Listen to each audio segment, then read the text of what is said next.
She's over me. She comes with her hypnotic dance. She holds me here with only a glance. She's over me. She's over me.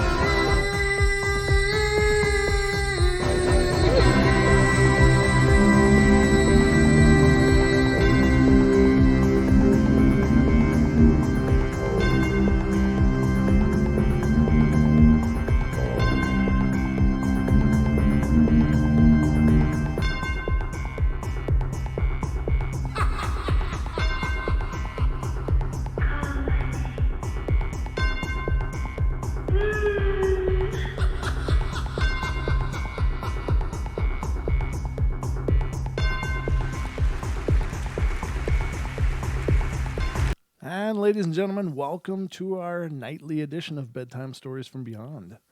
And tonight we're getting into stories of Angelic Encounters. And these are wonderful stories, and some of them can be dark, some of them can be light, some of them can leave you with a really good feeling, and some of them can really leave you scratching your head. So that's what our story is about tonight, what our show is about tonight. So get ready, because it's about time for bed.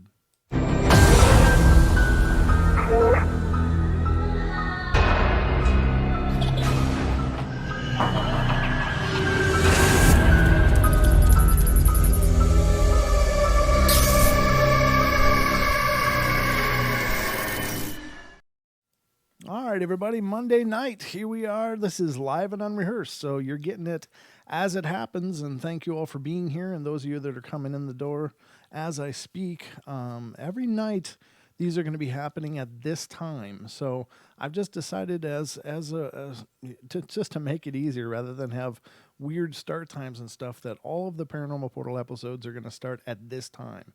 So it'll just help clear up any confusion, because I've gotten so many messages about what time's it going to start? What time are you guys on? Are you doing it? So right across the board, ladies and gentlemen, so far it looks like 7 nights a week, with the exception of holidays and any other special occasions that might warrant having to miss an episode. But they will be happening at 7 p.m. Pacific Standard Time right here on our YouTube channel every night of the week. And again, on TFR, iHeart, TuneIn, and TalkStream Live on Friday and Saturday nights. But it's always starting at 7 p.m. Pacific Standard Time. So no more question about that. I hope that helps clarify that. And I'm sorry for being ambiguous for a while, but I think that makes the most sense. So tonight we're going to talk about angelic stories. And to me, these are absolutely wonderful stories for the most part. They can be a little dark in some cases, but I think it's so powerful to think that somebody's looking out for us, that somebody's there, somebody's holding the net, and it's not for everybody, it's not every time, but in one critical instance in your life, maybe someone will be there to be your angel. Now, the term angel is kind of like demon. Demon gets overused a lot. Whenever it talks about a negative spirit, it's a demon, it's a demon, it's a demon. Likewise, any benevolent spirit is always referred to as an angel. Now, by definition, I don't know what is an angel and what isn't. As far as when good things happen, there's the story that we all have angels. Every one of us has an angel. That'd be really cool if that's the case. I hope so. I probably need a handful of them personally, because I've kept them pretty busy throughout the course of my life. But just to know that somebody's right there. Now, some people refer to them as spirit guides. And in some of these cases, could they just be benevolent spirits, like trying to help out? And there's tons and tons and tons of those accounts of people saying that a spirit came in and helped them when they most needed it. Now, could some of those have been angels? Likewise, I don't know. They don't come with badges. They don't come wearing wings and halos as they're traditionally depicted. They appear however they appear. But the point is that they do wonderful things, and so that's why we refer to them as angelic, I guess, is because they help, they protect, they save. And so those are wonderful things. But that's tonight's show, and I'm going to get into these stories right away. Again, these Bedtime Stories from Beyond are shorter segments, so I can't waste a lot of time yapping and running my mouth. I got to get to the meat of it, but thank you all for being here and being a part of it. This is really cool. You guys have been wonderful. If you want to help support the show, Super Chat is available on YouTube now. So, we've had several donations already, and it's been just amazing. And thank you to those of you that did. But I just wanted to announce, I know Pixie announced as well, and we did refer to it on Saturday's episode, but just for the record, Super Chat is there for any of you guys watching the live stream. If you want to donate when it's not live, you can certainly use the paypal.me/paranormal portal and do it that way. But it sure helps. It helps a ton. This is not a cheap endeavor. It's quite an expensive labor in many, many ways. But anyway, ladies and gentlemen, let's get into the night. So the first one I'm going to read to you is it's not on the light and fluffy side, but I think it's still pretty powerful. And I'm going to read you this and see what you guys think. So he says, let me introduce myself. My name is Thano, and I live in Albania, and I'm in my early teens. I've always had a strong affection for the paranormal and religious stories, so I've been dealing with religious and theological books since I was about 4 or 5. My grandparents were very religious and taught me to be a good person and sincere and righteous with everybody I run into. And when I was a child, I suppose I was about 2 years old, my grandmother was diagnosed with liver cancer. The doctors couldn't do anything about it, just an experimental procedure to implant an artificial item that would assist the rest of her liver that was remaining.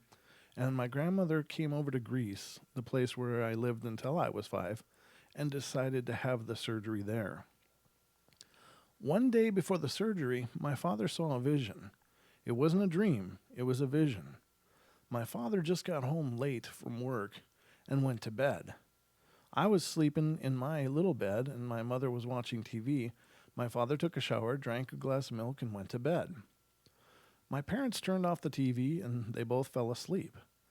And after several hours, at around 4 a.m., my dad suddenly woke up.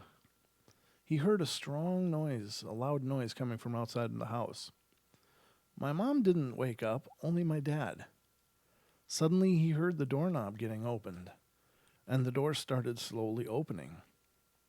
My father was staring at the door, and he was terrified to see what looked like the Archangel of Death standing in the open door. My father explained that he was tall, thin, and muscular, and having a pair of black feathered wings. He had a hood and a pale skin, along with jet black eyes and hair, and he held a large scythe in his hand and had a large cloak covering his thin body. He started staring at my father for a few seconds.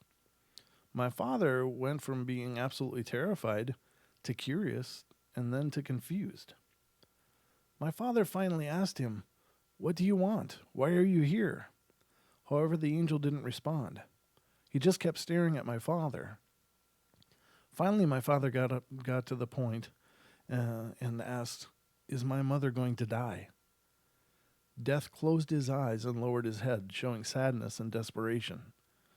He slowly left the room and closed the door, leaving my father standing alone. The next morning, my father went to church near our house, and he told the priest about the vision and the encounter with the angel. The priest got absolutely terrified and told my father that the angel is called Azrael and is the Archangel of Death. A few days later, my grandmother took the surgery, and it wasn't successful. It was unsuccessful, and she died a few days after the surgery. My father remembered Azrael and the sadness that he showed when my father asked him. Nowadays, we live in Albania, and my dad still tells the story every time that I ask him about grandmother. It terrifies me when I think that I have stood in the same room with death long ago, and that my father actually spoke to him. I haven't been in that room for a long time, perhaps 10 years, and I'm afraid to go there. I have been back many times in Greece, but never went to that room again.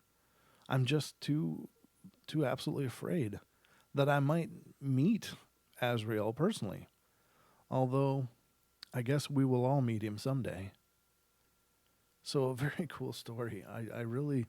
I really love that. It's very powerful. Now, that's not a story necessarily of intervention, but it is a story of sending a message, of giving this family a chance to brace for what would be a painful event. Whenever somebody's teetering on that edge of life and death, it's a horribly desperate time full of hope and yearning and want and pleading. And so perhaps that was the miracle, was that it wasn't a surprise. They were told, that she's coming home. She's going to come home, and it's okay. So I don't know. I hope that, as powerful as that vision is, I hope that it was a healing thing for him in retrospect as he looked back, because I mean, how many people does death visit without bringing them home? So, just a thought, but I think it's a very powerful story, and I hope you guys enjoyed that as much as I did. I love that story. The next one, and I'm going to go through these a little quicker because I got 4 of them tonight that I want to go through, but this one is normally I normally don't get up too early, but there was a huge thunderstorm going around at 3 a.m. in the morning, and it sounded like there was an absolutely just like a war going on outside. The thunder pounded against my walls, and the lightning lit up my room enough for me to see everything without any trouble. So, since I was awake, I decided to ride my bike to the gymnasium for an early workout. After I was done, there, I rode home, which was the absolute worst ride I've ever had. The lightning was striking everywhere and flashing across the sky like missiles being shot from the heavens. And there was thunder roaring as loud as jets flying low. And the winds blew so hard I almost fell off my bicycle multiple times. I was really scared. As I reached my apartment complex, I noticed that every single gate was closed and locked. At this moment, I was panicking. I rode around the entire complex about 3 times, and the lightning bolt struck the road far behind me. And I knew this storm was serious, so I needed to get inside fast. I couldn't jump the fence because, first, it's a high elevation, and second, they're metal, and thirdly, I was really sore from working out. And after 3 times riding around, a broken lamp next to the gate lit up like a star. And as I rode to it, the gate slightly opened like nothing. I went inside and looked everywhere and didn't see anybody. I don't know what I was thinking, but I said, "Thank you so much." And the lamp suddenly turned off, and the gate slammed behind me. Was this a ghost helping me, or a coincidence? I think the fact that it responded and then shut the gate behind you is a pretty good indicator that it was some kind of intelligence. Now, is that a situation where there's just some spiritual presence that's just trying to help? And again, we get to that discussion, is everything an angel? Well, maybe it was actually an angel. Maybe it was this person's guardian angel just saying, "Here, get inside, I got this." Or maybe it was just some spirit that happened to be lingering in that area, saw him struggling to get safety, and decided to help. I don't know. And nobody does know. It's just a discussion. And always the paranormal portal will be a discussion. I don't pretend to have the answers. I just have a whole lot of questions. And a pretty big-sized curiosity as well. So let's see what's next here. And that one was nice and short, so that wasn't too bad. This next one is a medium-sized story, but let's see.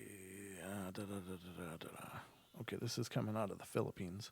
So I hope sometimes when I read these stories from abroad, they're tough because they sometimes include cultural references that are really tricky, and if you don't know the culture, sometimes it doesn't make a lot of sense. But I'll read it anyway. We'll see what it says. Let's see. Okay. I'm trying to figure out. I was working on a graveyard shift at a call center, and I usually sleep on my breaks, since if we do 11-hour shifts, we get 2-hour breaks.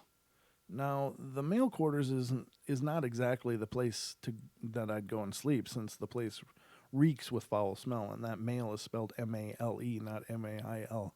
So it's talking about a men's room. It's a foul smell of feet or snoring men. I usually sleep on the production floor, but since since we had foreign visitors that day, sleeping on the floor was out of the question. So I had to bear with the order. And to give you a brief idea of the sleeping quarters, it has 8 double deck beds, a bathroom, and it also has air conditioning and 2 wall sized windows to keep keep the smell moving. I took a spot on the second deck on the far end of the room near the window, and as I dozed off, I could vividly hear people as they moved about to enter and leave the quarters, and also to use the lavatory since the door is really noisy as it opens and closes. And now, while I slept, I suddenly felt cold, and so I tried to reposition myself by curling up, but suddenly I froze, and I had difficulty breathing. I had experienced sleep paralysis before, but this time I was awake. I know I was awake since my eyes were open and I could see the light coming out of the window from the lavatory, and I was able to move my head. As I tried to snap out of it, I tried to look around to see if someone could help. As I looked around, I suddenly saw the head of an old man on the ledge of my bed with white hair looking at me, and he was smiling. Then it got worse, and I couldn't move or even breathe at all, and I just laid there and tried to pray and invoke the name of God to get it off of me, but I was finding it really difficult. I was about to give up when suddenly I felt a child's hand pull my left hand, yanking me up, and only then was I able to breathe again and move. I got up, breathed in a bunch of the foul air, and got the hell out of that room, but before I left the room, I knew who saved me, and I thanked her before I bolted out the door. So he's equating this a little girl spirit that's rumored to haunt this place as his angel. And granted, it could be. I mean, I think the term angel just is, how many times have you called somebody that was really kind to you, oh, you're an angel? I mean, it's a term. Sometimes people are angels. Sometimes animals are angels, like your dog. And just making you feel better when you're in pain or, sad. Animals can be angelic in that way. So perhaps we're all angels. All right, the next one is, this one's coming out of the U.S., so this one should be pretty easy to read. Not too overly long, but this may be the last one. I don't know. Let's see how much. Yeah, we'll see how it goes here. I lived in a white building that was made into apartments, and they were fairly large apartments from what I can remember, and I remember it very clearly. It had 2 large apartments on the ground floor, and I lived on the ground floor, and 3 large apartments on the top floor. And there was a police station to the right-hand side of it. If your back is facing the building, the Hanover College is literally right down the street from it, and this is coming out of Indiana. The police parking lot and the apartment parking lot was just one shared parking area. A driveway-like thing led from the road in front of the police station to behind it, all the way to behind my apartment building on the side that had the Hanover College down the street, on the left-hand side. The police station had a small hill, which the driveway was on, that I would ride my bike down, which all you had to do was make a small right turn, and you'd be behind the police station and be behind the parking lot and my apartment. One day I was riding my bike near the end of the driveway, and I lost control. The bike was going down, but I felt hands under both of my arms. I felt like I was being picked up by someone, and this someone was really tall. I felt the air go past me as I was being lifted off my bike, and I felt like I was picked up pretty high. No part of me touched the ground until I was set right on my feet, with my bike lying on the ground a foot or 2 beside me. Thinking back on it now, I realized had I stayed on my bike, my head would have hit the concrete hard. I never wore a helmet, so I would have been really hurt, or could have died from a head injury. I was really scared about what had happened at that time, but now I'm really thankful for whatever had happened. I always just thought it was my guardian angel saving me. I think I've always been pretty well protected. When I was a baby, I was hooked up to a lot of machines, and a lot was wrong with me, and doctors said I wouldn't live to be a year. And there were many times when I stopped breathing on my own, And they said I'd never be able to walk. I can do that. And they said I'd never be able to feed myself. And I can do that. I can do everything they said I wouldn't be able to do. And they even said I'd be mentally retarded and I'm perfectly normal. I was going mostly downhill until my mom prayed for me one night when I stopped breathing. And ever since then, I've been just fine. And doctors said they couldn't believe I was the same baby they'd seen just a few months ago. So it sounds like he's had somebody with him the whole ride, that whole journey. Somebody's been helping him, and that's really cool. And that can be ancestral as well. Our ancestral spirits can be angels to us. There's many accounts that people say that their beloved grandparent watches over them, and so they become angels. I do believe that I met an angel once, and I guess I can take just a few moments to tell that story. Maybe I should wait until I do a whole thing about this. I was going to do a whole Bedtime Stories from Beyond of just my encounters so that they'd be in one place. Maybe I'll do that. I'll hold on to that story. So sorry. See, that's the thing. When it's live and unscripted, you never know what's going to come out of my mouth. If I can form the words. But yeah, I think that we all have. And perhaps a lot of times we don't even know we've bumped into angels. Maybe we don't know that they were right there.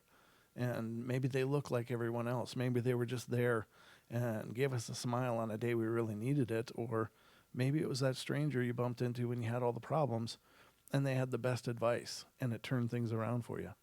So who knows? Who knows what forms angels will take? And, I just like to believe that they're always around us. I like to believe that anyway. Maybe I'm wrong. Maybe they're not. But I think it's pretty cool to believe that. And the alternative is to not believe it, and then what? It feels a little cold and lonely. So having a belief like that, I think, is a constructive thing. And again, energy follows intention, right? So if you believe you are protected, then you are protected. Even if you're manifesting that yourself, you are protecting yourself. Maybe you are your own angel if you have enough faith. I don't know.